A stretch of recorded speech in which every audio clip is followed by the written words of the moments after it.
Qui est propriétaire de l'Amérique?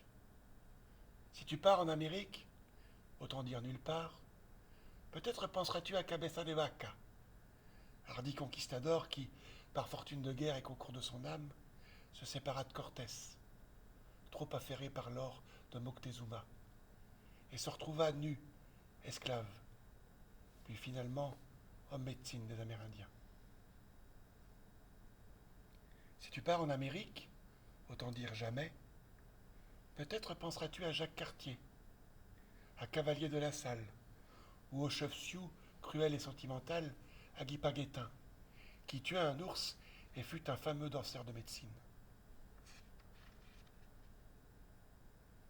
Si tu pars en Amérique, autant dire sur la Lune, peut-être penseras-tu au beau vaisseau de 90 pieds et 180 tonneaux répondant au joli nom de Mayflower, et à ses intransigeants Pilgrim Flazer, fuyant l'Angleterre impie.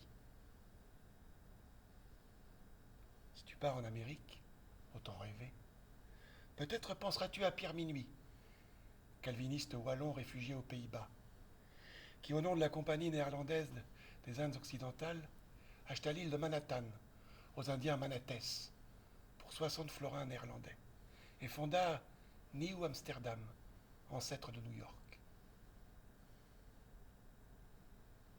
Si tu pars en Amérique, il y a des maladies incurables.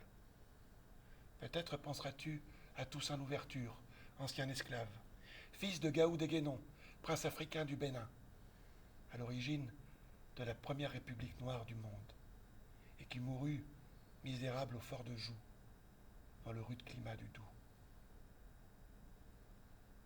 Si tu pars en Amérique, autant dire l'Atlantide, peut-être penseras-tu à la rivière Little Big Horn,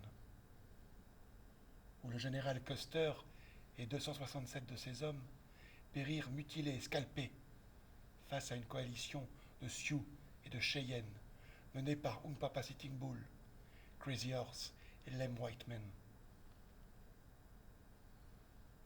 Si tu pars en Amérique, j'espère que tu plaisantes, peut-être penseras-tu à des écrivains comme Thoreau ou Hawthorne, mais surtout à Melville qui, désertant la baleinière du capitaine Achab et ses chimères de Moby Dick, se retrouva sur une île qui ne figure sur aucune carte, le propre des endroits vrais. Si tu pars en Amérique, on en reparlera. Peut-être penseras-tu aux fameuses tuniques bleues, dans leur fort de fortune, perdus, isolés, en territoire hostile, mal aimés, en recherche de légitimité jamais accordée, toujours volée. Si tu pars en Amérique, n'oublie pas ton gilet pare-balles. Peut-être penseras-tu à tous ces hommes, toutes ces femmes, et même tous ces enfants armés jusqu'aux dents, toujours dans l'attente de cette légitimité, de cet amour que plus personne ne peut leur accorder. Enfin, si tu pars en Amérique, il y a des causes perdues.